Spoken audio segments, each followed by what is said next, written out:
Mua Mi Tuo was born in 1985 and is well-known maker of Khen panpipes played by the Hmong ethnic minority people in Dong Van District, the northern mountainous province of Hà Giang. With a great passion for the Khen since he was a little boy, Tuo now makes the instrument not only for himself but also for others. The sound of a Khen plays a significant role in local spiritual culture. The making of the instrument, however, is a risk of disappearing, so I decided to master the trade and become a Khen artisan. Modern life is present in every corner of this mountainous area. When old Khen artisans step aside, it's time for young Hmong men to keep the fire going and ensure the sound of the Khen can still be heard.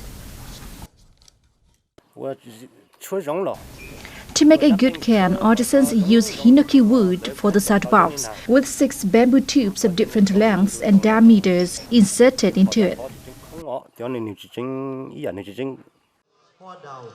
Dong Van District has held several traditional festivals in recent times and promoted the trades of local minority people in order to preserve and strengthen their cultural values and those of Hmong everywhere.